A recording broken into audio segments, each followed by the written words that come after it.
Hola a todos, sean ustedes bienvenidos a este video. Sería el tercero de la serie que le he dedicado a la elaboración del ensayo académico. En un primer momento abordé en uno de los videos los títulos o nombres que les ponemos a los ensayos. En un segundo video abordé el apartado de introducción y en este tercer video vamos a abordar el apartado referente al desarrollo del ensayo. Les comento que por ser la parte central del ensayo nos vamos a tardar un poquito más en desarrollar el video. Entonces, para que tengan paciencia y lo vean hasta el final y vean todo lo que implica esta etapa del desarrollo en lo que es el ensayo académico. Bienvenidos.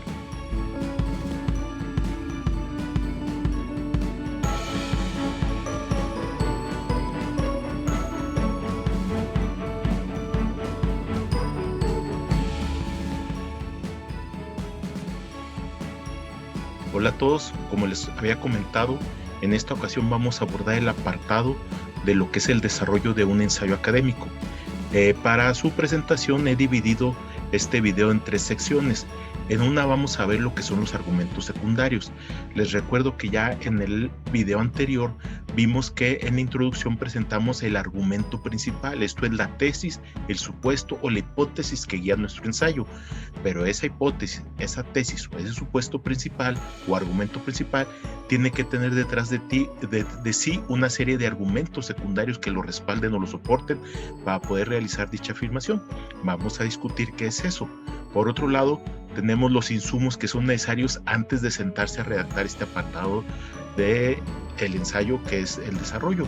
Y entre los insumos vamos a ver tres en particular, los que son los argumentos, cómo elaborar estos argumentos, el diagrama de argumentos como un recurso de apoyo y la búsqueda de información como complemento a los argumentos que vamos a tener. Y obviamente cerramos esta presentación, este video, con lo que sería la estructura propia del apartado de desarrollo dentro de un ensayo académico. Entonces vamos a iniciar con esto. En primer lugar, como les había comentado, vamos a iniciar con lo que son los argumentos secundarios. Son aquellos argumentos que soportan, respaldan o justifican lo que es el argumento principal, que es la tesis que se sostiene o la hipótesis o el supuesto que se sostiene durante todo el ensayo. Lo primero que vamos a hacer es hacer una diferenciación. Cuando hablamos de argumentos podemos hablar de dos tipos de argumentos, los argumentos lógicos y los argumentos convincentes. Los argumentos lógicos son parte de la lógica y todo el mundo hemos leído y escuchado sobre esta cuestión de los silogismos, ¿sí? Y los famosos ejemplos como Sócrates es hombre, todos los hombres son mortales, por lo tanto Sócrates es mortal, ¿sí? Bueno, son argumentos lógicos que se siguen en base a estos silogismos y otra serie de recursos lógicos que forzosamente son válidos como razonamiento, aunque no necesariamente sean verdaderos. Pero a nosotros lo que nos interesa son otro tipo de argumentos, son los argumentos convincentes, son aquellos argumentos que no necesariamente se derivan de manera lógica, pero que nos ayudan a convencer al otro y que necesitamos en base a eso argumentar lo necesario para poder convencer al interlocutor de lo que estamos hablando. En ese caso, los argumentos o la argumentación convincente va a consistir en que formulemos una serie de razones para sustentar una afirmación o una opinión, que obviamente es la opinión de quien escribe el ensayo, que en este caso le llamamos sujeto comunicante, para convencer al sujeto interpretante, esto es al lector del ensayo. Entonces tenemos que tener esos argumentos convincentes para, como su nombre lo indica, convencer al lector de mi ensayo de que tengo razón en sustentar la tesis que yo sustento. ¿Por qué les denominamos convincentes? Porque bueno, este argumento al fin de cuentas, o esta serie de argumentos, lo que aspiran es a convencer, ¿sí? Para que tengamos la posibilidad de persuadir al lector sobre lo que estamos nosotros afirmando. Y obviamente no consiste simplemente en opinar, sino hay que sustentar, ¿verdad? Damos un argumento, pero lo sustentamos con una serie de opiniones que puedan ser comprobables o analizables o que tengan un valor como tal, ¿sí? También decimos que son convincentes porque nos basamos en la construcción o el manejo de argumentos a partir de premisas, de datos o de cierto tipo de información para sustentar lógicamente nuestro punto de vista. Cuando damos un argumento puede ser un estilo de razonamiento, una forma de razonamiento donde saquemos un argumento, pero también puedo sacar o intentar sacar premisas de carácter lógico que me apoyen en mi argumentación, pero también puedo utilizar información, ¿sí? Y también puedo utilizar datos duros, o sea, puedo utilizar cualquiera de estos recursos para tratar de convencer a mi interlocutor de que mi argumento que yo estoy brindando es el adecuado. Y obviamente decimos que es convincente porque en general apela a la razón y no a las emociones. O sea, no intentamos mover las emociones de nadie, lo que intentamos es darles elementos para que él razone, analice y se convenza de nuestro argumento, que en este caso es el origen de nuestro ensayo y es por el que hacemos todo el ensayo. ¿Qué requisitos deben de tener los argumentos convincentes? Primero, a la hora de redactarlos hay que cuidar que sea un solo argumento por oración. O sea, hay una redacción simple, directa, 2-3 renglones, o sea, no traten de aventarse toda una explicación de qué sucede. Una cosa es el argumento y otra cosa son las explicaciones que van detrás del argumento. Entonces el argumento tiene que ser directo, simple, ¿sí? ¿Por qué? Porque yo digo lo que afirmo en mi argumento principal. Otro requisito que tenemos que tener en cuenta a la hora de elaborar los argumentos convincentes es que sean de un solo sentido cada uno de estos argumentos. ¿Qué quiere decir? Que el argumento que yo esgrima se use para sustentar o apoyar mi hipótesis, mi tesis, mi argumento principal. No puede ser que un argumento que yo use para sustentar, a la vez otro lo pueda usar para refutar mi argumento. Cuando un mismo argumento puede ser utilizado para apoyar o para refutar, decimos que tiene doble sentido. Ese tipo de argumentos no nos interesan, entonces hay que evitar en la medida de lo posible que se presenten.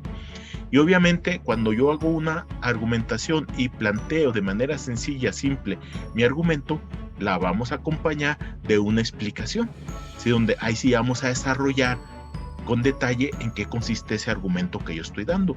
Y la explicación puede ser de dos tipos, argumentativa o teórica. Recordemos que normalmente son premisas independientes, ¿sí? Y respaldan la conclusión. Entonces en este caso tenemos a la izquierda de esta presentación un pequeño esquema donde ustedes ven dos círculos azules sobre un círculo rojo. Los círculos azules representan las dos premisas, por poner un ejemplo de dos nada más de manera arbitraria, que respaldan una conclusión, y esa conclusión es la afirmación que yo sustento en la introducción y que es el origen de mi ensayo, ¿sí? Eso es lo que normalmente hacemos y esto se maneja como una argumentación convergente, porque los dos premisas, los dos argumentos convincentes que yo tengo, los dos me ayudan de la misma manera a sustentar mi afirmación o llegar a la misma conclusión. También tenemos algunos casos en que hay premisas que son dependientes. ¿En qué sentido? En que para que se influya sobre la conclusión o la premisa central, tiene que haber una relación entre ellas, ¿sí?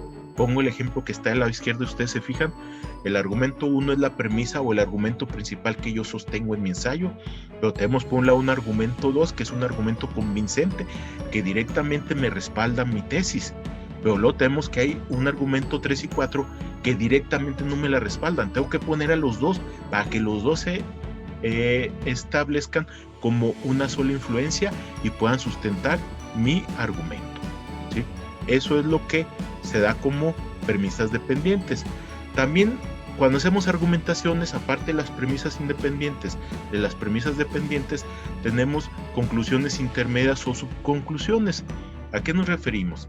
Si ustedes se fijan en el esquema que tengo del lado izquierdo, tenemos nuestra premisa 1, que es el argumento principal, la tesis del ensayo, la que estoy sosteniendo e intento defender. Y entonces tengo, por un lado, un argumento 5 y 6 que directamente influyen sobre lo que es el argumento 1, la principal. Pero luego tenemos que, antes de eso, hay un argumento 4 que puede influir sobre el 1. Pero para que influya el 4, primero se deben de dar el 2 y el 3, y entonces el 2 y el 3 se relacionan y automáticamente generan el 4, y entonces ahora sí, el 4 es el que influye sobre mi argumento principal, y esta es una concatenación de argumentos, ¿sí? Vamos a poner un ejemplo. Aquí les pongo de un ensayo que publiqué ya hace algún tiempo sobre la formación docente desde el enfoque de competencias, obviamente abordando una perspectiva más crítica, ¿verdad?, de lo que se usaba en aquella época, ¿sí? Y entonces la tesis que yo defendía, el argumento principal que yo defendía en ese ensayo era el siguiente: el discurso del enfoque de formación de competencias se mueve esencialmente, aunque no exclusivamente, en lo práctico, lo utilitario y lo inmediato. Esto es, posee un carácter pragmático. Si Si ustedes revisan el video que elaboré al respecto del apartado de introducción, hablé que para hacer el argumento principal podamos tomar diferentes posturas. Esta que estoy poniendo aquí es la postura de identidad. Digo, ¿qué es? En este caso, yo digo que el discurso de formación docente es de carácter pragmático, en pocas palabras. Ahora sí, ¿qué argumentos convincentes yo doy dentro de ese ensayo para sustentar mi afirmación de que el discurso basado en competencias es un discurso pragmático? Entonces yo digo que este carácter pragmático le viene dado al enfoque de competencia por dos razones. Uno, su origen mismo, de dónde surge. Y dos, la concepción de formación presente en la empresa, que es donde surge también el enfoque de competencias. Entonces, pero bueno, ese fue el ejemplo de argumentos convincentes. Pero también habíamos hablado que los argumentos convincentes, aparte de enunciarse de manera directa, clara, tenemos que hacer una explicación de ellos. Y entonces hay dos posibilidades de explicar esos argumentos convincentes. Uno es con un conjunto de conceptos y de relaciones entre conceptos que esbozan ideas generales que pueden apoyarme a sustentar mi argumento convincente y con eso respaldar mi argumento principal. O dos, puedo tener explicaciones teóricas. Ya sería el conjunto de referencias a ciertos autores, a ciertas teorías que pueden sustentar directamente o indirectamente la afirmación que yo estoy diciendo. Y bueno, vamos a ver en el ejemplo que les acabo de poner. Recuerden que les acabo de poner y les digo que el ejemplo es dos argumentos convincentes para sustentar la tesis. Y en este caso decía yo que su primer argumento era el origen mismo del enfoque de competencias y dos, la concepción de formación presente en la empresa. Y aquí les pongo de manera muy breve y rápida, de manera obviamente sintética, la explicación que yo doy a cada uno. Para el origen del enfoque primero doy una explicación teórica, que es la que ustedes pueden ver aquí. Se las leo de manera rápida. Es a partir del auge de los modelos de la globalización cultural y la apropiación económica que el término competencia toma fuerza en las políticas educativas, máxime para definir lo que se espera en la formación de los individuos para asumir los nuevos tipos de organización del trabajo y la inserción laboral. O sea, esto es un planteamiento directo de un autor, por eso decimos que es una explicación teórica. ¿Sí? Ahí está el autor, ustedes lo pueden checar si es que quieren meterse a este respecto a estudiar. Pero este mismo tema del origen del enfoque lo puedo yo meter con una explicación argumentativa, que quise, que es un discurso que yo construyo, donde yo junto una serie de conceptos los presento de X manera para sustentar mi afirmación. Y entonces se lo doy así muy rápido. La subordinación de este enfoque, aunque evidentemente empresarial, no ha podido ser superada a pesar de la pretensión en el ámbito discursivo de algunos autores o instituciones al plantear fines más amplios como la ciudadanización, el desarrollo personal, etc. Pongo el caso de CONALEP. ¿Sí? Entonces ustedes se fijan, ese es un argumento que yo hice, fue un análisis que yo hice. Y el análisis que yo hice, ¿sí? Lo pongo de esta manera y es una explicación argumentativa. La referencia a CONALEP no es porque CONALEP dijo eso, que está ahí, eso es análisis mío. El ejemplo que estoy poniendo es a CONALEP, por eso lo pongo ahí, porque lo que yo digo se sustenta si alguien revisa el caso de CONALEP. Por eso es una explicación argumentativa. Para el segundo argumento convincente, que es el concepto de formación, pues aquí doy no una, sino varias explicaciones teóricas, ¿verdad? Tenemos aquí una, no me voy a detener en ellas, ¿sí? Son explicaciones teóricas de diferentes autores, organismos como INSAFORP o autores como Saluda, que nos dicen cuál es el concepto de formación que está presente en el enfoque de competencias. Pero bueno, eso no lo leí para no entretenernos. Nos vamos a un segundo apartado que me interesa que discutamos o analicemos o comprendan ustedes. Los argumentos convincentes no necesariamente todos tienen la misma fuerza.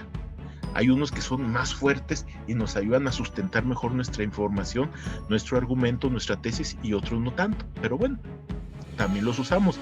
Y entonces vamos a hablar que los argumentos tienen una potencia argumentativa, que es la fortaleza o consistencia interna del argumento y la pertinencia que nos ayuda a respaldar el argumento principal. En ese sentido, pongo el ejemplo para ilustrar con esa franja amarilla cómo el argumento convincente, uno de los que yo les planteé ahorita en el ejemplo, tiene más potencia. ¿Por qué? Porque el origen mismo del enfoque de competencias no se puede negar, no se puede discutir, ahí está.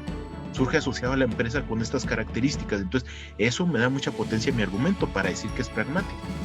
El argumento convincente 2 que yo elaboro, que es el de la formación, el concepto de formación, pues sí tiene cierta potencia, pero no tan fuerte como la otra. ¿Por qué? Porque no habrá por ahí algún autor que de repente me saque algún concepto de formación que no necesariamente diga todo lo que yo estoy planteando, y por lo tanto no necesariamente tiene la fuerza que requerimos, ¿no? Pero entonces esto nos ayuda a que podamos hablar de que hay argumentos débiles, argumentos sólidos y argumentos irrefutables en lo que manejemos nosotros. Lo ideal sería conseguir argumentos irrefutables, o sea, que lo que yo diga sea algo que no se pueda ni siquiera discutir, de tal medida que entonces mi argumento principal, que es el que da lugar al ensayo, automáticamente se acepta. Pero es muy difícil llegar a este tipo de argumentos irrefutables cuando son argumentos convincentes. Por lo tanto, hablamos de argumentos sólidos, los más comunes, que son aquellos que son difíciles de rebatir, y obviamente hablamos también que hay argumentos débiles que sí se pueden rebatir, o sea, se pueden refutar. En este caso lo ideal es tener argumentos sólidos, y si tenemos argumentos débiles, pues tratar de que no todos sean débiles, que sean varios, para que entre varios la potencia argumentativa se incremente, ¿no? ¿Por qué? Porque lo que nos interesa es tener respaldo a nuestro argumento, que es todo el ensayo es por ese argumento y hay que hacerlo, ¿no? Bien, les recuerdo los argumentos que habíamos dicho del ejemplo que les puse: el origen mismo, el enfoque de competencias, la concepción de información presente en la empresa, y vemos cuál es la potencia argumentativa de cada uno. Obviamente, por su origen mismo tiene mayor potencia que la concepción de la formación de la empresa, y dijimos por qué. Entonces, vamos a otro apartado que me interesa que discutamos ahora que estamos hablando de argumentos convincentes, y es el principio de no contradicción. Los argumentos convincentes no se deben de contradecir o excluir entre sí. Así de sencillo. Si se contradicen, pues yo solo me estoy poniendo en problemas, ¿sí? De preferencia, cada argumento debe de abordar un aspecto, momento, fase, etapa, dimensión o procedimiento diferente relacionado con mi argumento principal. Les pongo el ejemplo que ya he estado manejando, ¿sí? Ya no se los repito, es el mismo del enfoque de competencias, y vemos aquí si se aplica o no el principio de no contradicción. Vemos que el primer argumento, que se refiere a su origen mismo, en realidad nos está hablando de una dimensión muy particular que son las políticas a nivel internacional, y nos habla de esas condiciones objetivas de las políticas internacionales en las que surge el enfoque por competencias. Mientras que el argumento convincente 2 nos habla de la dimensión de las cogniciones intersubjetivas que son compartidas institucionalmente por los miembros de una empresa. Entonces, esto ya es otro nivel, se fijan, uno es la política educativa, otro es las cogniciones que son parte de los procesos culturales, organizacionales dentro de una empresa.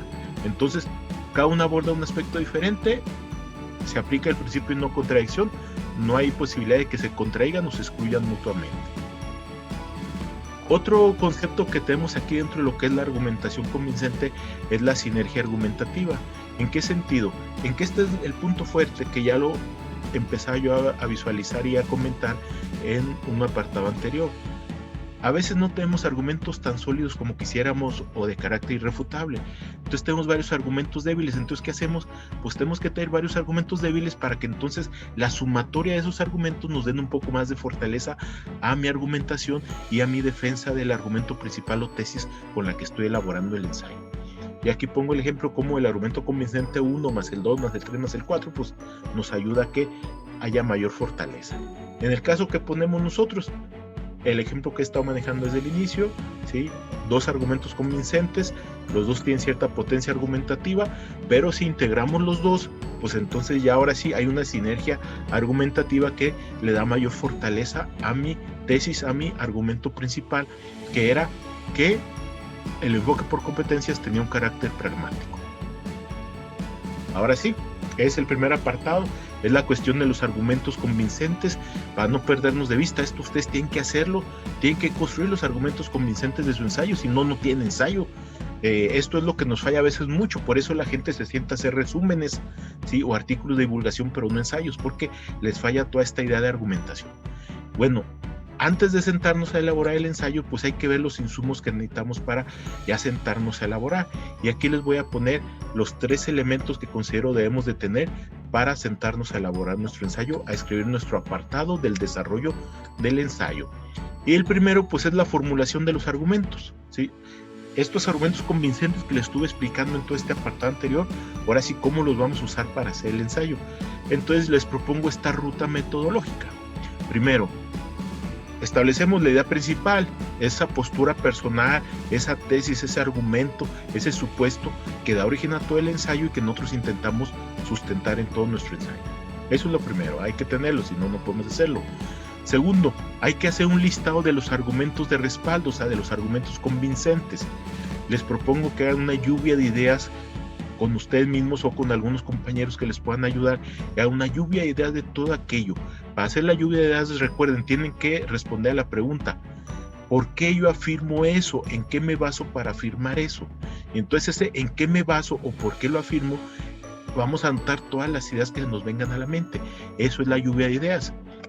Guarden esa lluvia de ideas y espérense 1 o 2 o 3 días. Esto es lo que llamamos momento de incubación. Hay que esperar a que las ideas se calmen, se procesen, se analicen de manera tranquila. Entonces hay que olvidarnos un poco de esta lista que hicimos y guardarla por el momento. Yo sugiero un mínimo de 3 días para que la guarden antes de empezar cualquier otro análisis. Ese es el momento de incubación. Luego ya, ahora sí, pasaron los 3 días, ya nos regresamos a nuestra lista que hicimos originalmente y ahora sí analizamos cada uno de los argumentos que dimos para ver, ojo, si tiene un carácter convincente. Aquí quiere decir, se ayudan a convencer a la persona de que mi argumento que yo digo es correcto, y ver si hay algunos argumentos que tienen un carácter más secundario, ¿sí?, o terciario. Esto es importante. Y obviamente, si tenemos muchos, seleccionar los mejores. ¿Cuáles son los mejores? Los que tienen mayor potencia argumentativa, los que sean sólidos, esto es, que sean difíciles de rebatir en la medida de lo posible, ¿va? Si por ahí se nos va uno irrefutable, pues que mejor, ¿va? Y si no, pues dentro de los débiles, escoger aquellos que tengan un poco más de fortaleza. Ahora sí, ya tenemos nuestra lista de argumentos convincentes. Ya eliminé los que no me servían y dejé los que me servían. Ahora, con esos que me servían, voy a determinar cuál es su relación directa o indirecta con el argumento principal. Esto es para saber cómo tengo que presentarlos y cómo tengo que analizarlos ya a la hora de redactarlos. No es lo mismo el que directamente me apoya al que tiene que ser con una concatenación de ideas para llegar a sustentar o a respaldar mi argumento principal. Y por último, ahora sí, determinar si con este conjunto de argumentos convincentes se da la sinergia argumentativa, esto es, la potencia de explicación aumenta y por lo tanto tenemos una buena posibilidad de que nuestro ensayo esté bien respaldado al tener una serie de argumentos convincentes que respalden a mi argumento principal.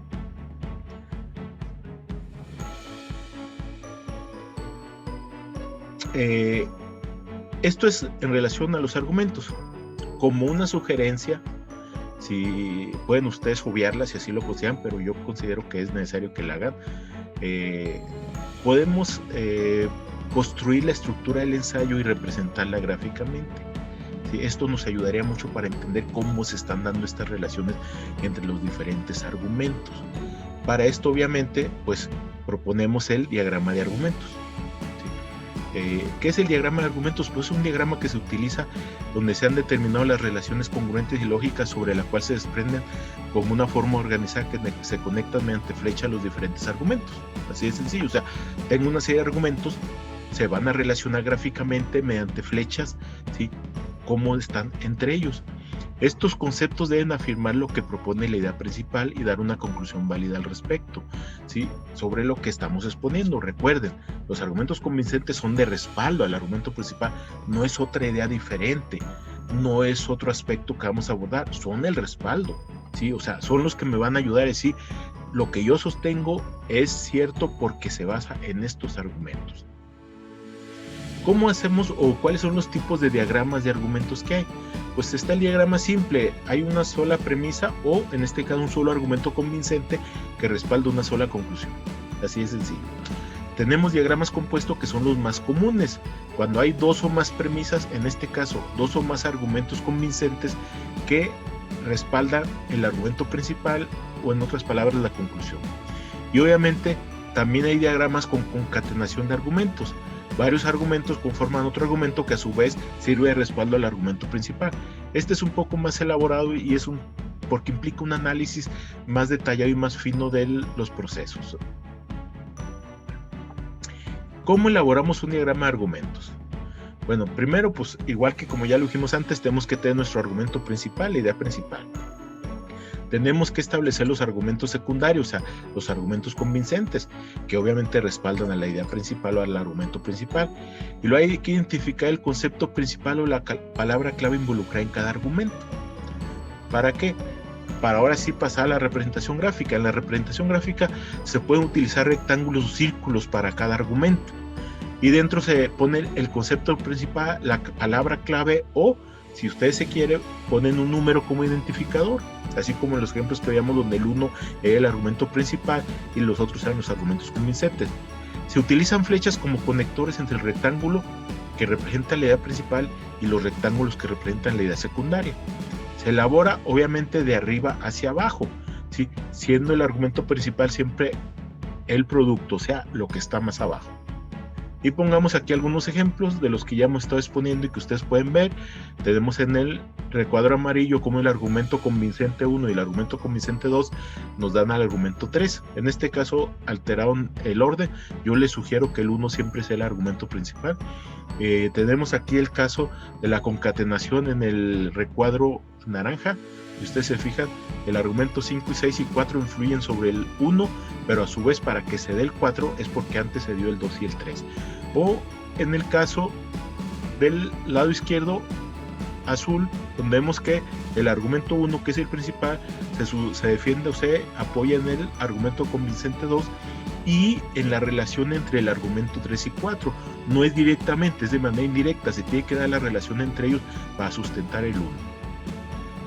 Bien, ya tenemos ahora sí nuestros argumentos convincentes, nuestro listado de argumentos convincentes. Ya identificamos hasta su potencia argumentativa, hasta la sinergia argumentativa. Bien, hicimos el diagrama de argumentos para representar y que a nosotros nos quede claro cómo es que está planteado el discurso. Correcto. Ahora, pues hay que buscar información porque esto hay que llenarlo. O sea, el argumento es una cosa, es la enunciación, pero ese argumento debe ser explicado. Recuerden que les dije, hay explicación argumentativa y explicación teórica para sustentar cada argumento convincente. Entonces no es nada más enunciarlos, hay que poner la información que nos ayuda a respaldar ese argumento convincente. Y entonces, en esta búsqueda de información, les sugiero inicialmente empezar y construir una matriz con 4 columnas. ¿Sí? En la primera columna van a poner los conceptos que están involucrados. ¿Sí? En la columna 2 los conceptos que son necesarios definir, en la columna 3 las proposiciones relacionadas directa o indirectamente con esos conceptos y o el argumento, y 4 los datos duros, y las filas serían cada una de las premisas. Entonces es un cuadro de doble entrada, en las filas ponemos la premisa 1, 2, 3, 4 o lo que hemos estado denominando ahorita argumento convincente 1, argumento convincente 2, argumento convincente 3, y las columnas son la primera son los conceptos. Para poder yo hablar del argumento convincente 1, ¿qué conceptos son necesarios que yo defina para que mi lector me entienda de qué estoy hablando? 2, ¿qué otros conceptos están involucrados dentro de ese concepto y con esa argumentación o premisa? 3, ¿qué proposiciones o afirmaciones hay relacionadas directa o indirectamente con ese argumento que estoy yo afirmando? Ya sea porque yo las esté elaborando o porque tengo un sustento teórico. Y obviamente 4, en lo que yo busque encontré datos duros, estoy hablando de datos cuantitativos, datos de investigaciones, datos de organizaciones que respaldan lo que estoy diciendo en mi argumentación número 1, entonces lo pongo también. Obviamente para esto pues hay que buscar información. La columna 1 ustedes la pueden sacar directamente. Tengo el argumento convincente, ahí mismo ustedes pueden decir, bueno, ¿cuáles son los conceptos que forzosamente tengo que definir para que me entienda mi lector? Y entonces ahí los escriben. Pero lo que es la columna 2, 3 y 4 de esta matriz o este cuadro de doble entrada necesitamos información, y ahí busquen ustedes información. Lo pueden buscar en Google Académico, en Dialnet, Redalyc, Excielo o cualquier otra de las bases de datos que haya. Hay muchísima información que ustedes pueden conseguir, pero bajo esta lógica. ¿Sí? Esto es lo que nos interesa. Recuerden, la columna 2 nos interesa los conceptos relacionados con los conceptos necesarios y con la argumentación. La columna 3, las proposiciones o afirmaciones que hayan hecho autores o investigaciones o ensayos o ponencias sobre el tema de la argumentación convincente 1. Y en el 4 es algún dato duro que se haya sido reportado en relación directa o indirecta con el argumento convincente 1. Ahora les recuerdo que en esta etapa del trabajo, ¿sí?, nuestro listado de argumentos convincentes es el primer paso, pero en esta etapa es donde decidimos cuáles quedan y cuáles no. ¿Qué sucede? que si yo busco información y no encuentro información que respalde mi argumento convincente, o inclusive los conceptos no se definen como yo los quisiera o los estoy interpretando, o tres, o haya quienes afirmen lo contrario a lo que yo diga, es mejor eliminar ese argumento convincente. ¿Sí? Ojo, también puede darse el caso que yo tenga un argumento convincente y al empezar a buscar información, alguna teoría, algún autor, algún dato, resulta que no es como yo creo. Entonces lo que puedo hacer es modificar el argumento para ajustarlo a la información que recuperé, o inclusive puede darse el caso que se agreguen algún argumento convincente que originalmente yo no te había previsto, pero al estar investigando y recuperando información me doy cuenta que está ahí y que es importante y que me puede ayudar como argumento convincente. También es necesario que en este momento ustedes identifiquen la potencia argumentativa para, si hay necesidad, ver cuáles son los mejores y plantearlos inicialmente a la hora del ensayo, de preferencia. ¿Sí? De preferencia aquellos argumentos convincentes sólidos, plantéenlos al inicio para dejarlos débiles en segundo plano. Ya dejamos un poco la impresión adecuada en el lector para evitar que los argumentos débiles no sean cuestionados. Y si hay necesidad, ojo, si hay necesidad a la hora de estar elaborando o está yo buscando información para respaldar o explicar mis argumentos convincentes, veo que no va el asunto por donde yo quiero, ojo, me tengo que regresar a mi tesis, me tengo que regresar a mi argumento principal y modificarlo para que concuerde con la información tanto teórica como argumentativa que yo estoy recolectando para mi ensayo. Ahora sí, ya tenemos todos nuestros insumos, vámonos a redactar el segundo apartado del ensayo y entonces vamos a ver lo que es la estructura del apartado de desarrollo. ¿Sí?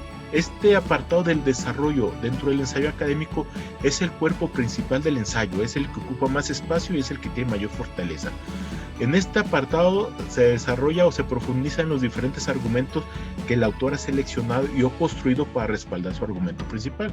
Recuerden, si son argumentos convincentes con un respaldo teórico, pues hay una selección de argumentos, pero si son argumentos donde yo construyo a partir de mis propios análisis la argumentación que respalde ese argumento convincente, es que yo construí, ¿sí?, ese argumento y aquí es donde yo voy a presentar.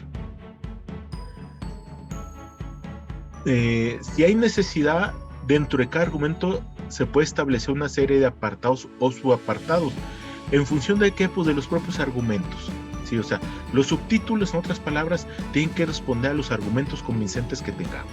Si yo tengo 3 argumentos convincentes, obviamente el apartado de desarrollo va a tener 3 apartados, cada uno por uno de los argumentos convincentes. Esto es para ayudar al lector a que nos entienda lo que estamos afirmando. Normalmente el primer apartado que metamos siempre en el apartado de desarrollo, pues hay que ponerle con el nombre del primer argumento que vamos a explicar. No ponga la palabra desarrollo. Si sí ponemos la palabra introducción, la palabra desarrollo no la ponemos, pero en su lugar entra el primer título relacionado con el primer argumento convincente que vamos a ver, y a partir de ahí vamos desarrollando los diferentes argumentos convincentes. En cada apartado, ¿sí?, primero se presenta la argumentación, ¿sí?, el argumento que nos interesa y luego se explica, ¿sí? En otras palabras, traten de iniciar cada apartado de entrada dando el argumento de por qué ustedes sustentan con eso su tesis principal, o sea, en qué de lo que ustedes están hablando se respalda para sustentar su tesis principal, y después de eso metan lo que es la explicación teórica o argumentativa que respalde ese argumento particular, que a su vez respalde el argumento principal. No se trata de hacer un recuento o reseña de explicaciones, así que traten de evitar eso así como si fuera un esquema y una cuestión enumerativa, ¿no? Sino traten de crear un texto. Si yo tengo un argumento convincente y tengo 2 o 3 explicaciones, porque pueden ser varias, una explicación argumentativa, 2 explicaciones teóricas, busquen la forma de entrelazarlos y dar como una redacción global, ¿sí? Entonces hay que evitar así como que ser muy enunciativos, muy enumerativos. Mejor tratar de darle una redacción global. Ustedes ya tienen una enunciación. Esa enunciación es del argumento convincente que respalda el argumento principal. Para sustentar ese argumento convincente, ustedes pueden tener 3 o 4 explicaciones. Pongamos el ejemplo que sean 3 argumentativas y una teórica. Ok, entonces piensen en cómo pueden entrelazarlas para presentarlas como un todo completo, sin que se pierda coherencia, pero que a la vez tampoco sea como enumerativo. Que no sea como si estuviéramos contestando un cuestionario. ¿Se puede hacer uso de qué? Pues en esa explicación, ya sea tipo argumentativo o teórica, yo puedo presentar definiciones. O sea, es válido presentar definiciones, sobre todo cuando hay conceptos que consideramos importantes que deba entender el lector como yo los entiendo para que me pueda explicar, ¿sí? Puede haber ejemplificaciones, puedo hacer ejemplos de una u otra manera para ayudar a sustentar lo que estoy afirmando. Podemos establecer relaciones de inclusión donde meta campos o conceptos más amplios de lo que estoy abordando. O lo puedo hacer relaciones comparativas, o relacionar lo que estoy hablando con otros aspectos para darle mayor fuerza a mi argumentación.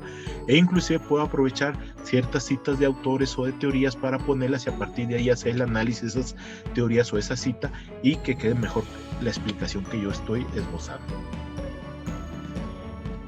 En las explicaciones teóricas se pueden asumir dos variantes, ¿sí?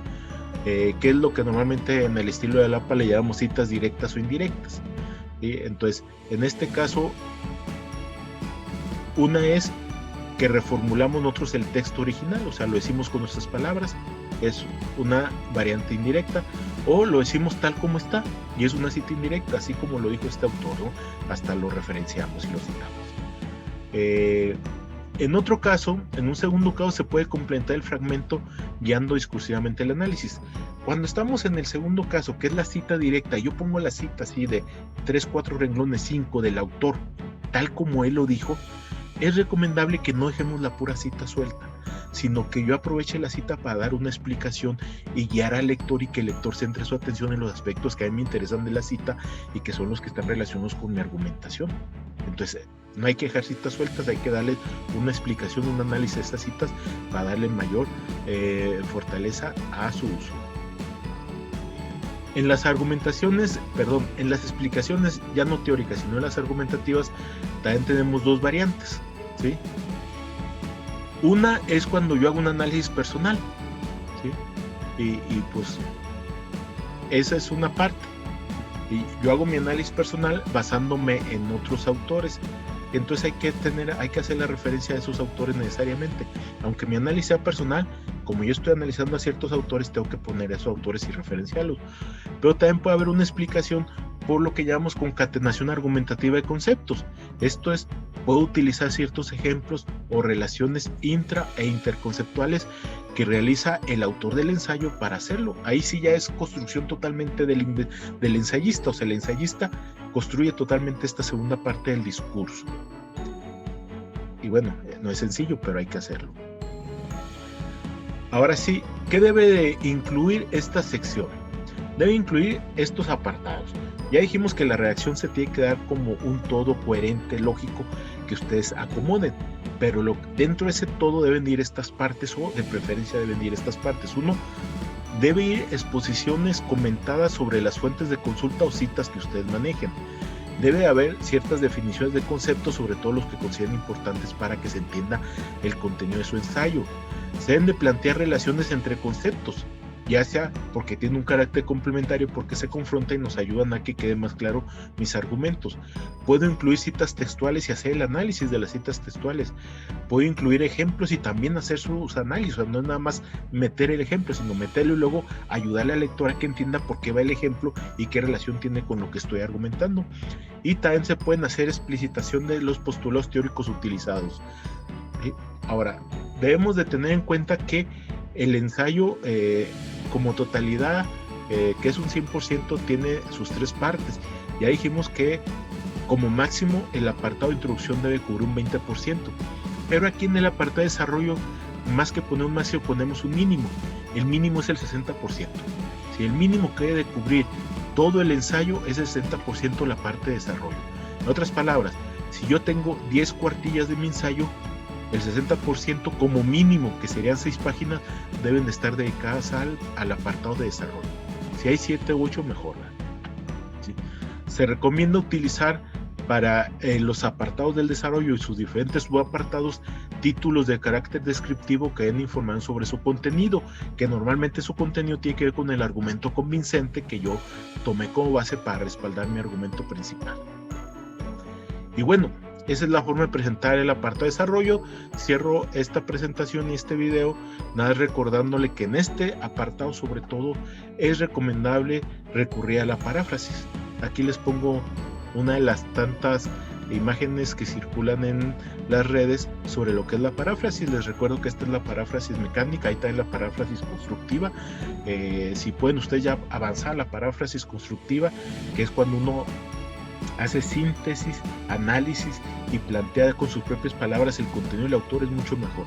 Si no, por lo menos utilicen en algunos apartados esta paráfrasis mecánica para que podamos nosotros no copiar y pegar, sino poner con nuestras palabras el contenido de los autores, ¿sí? Y bueno, por mi parte cierro esta edición de este video, esperando que pueda ser de utilidad, y nos veremos en el próximo video, donde abordaré el apartado de conclusiones de lo que es el desarrollo de un ensayo académico. Hasta luego.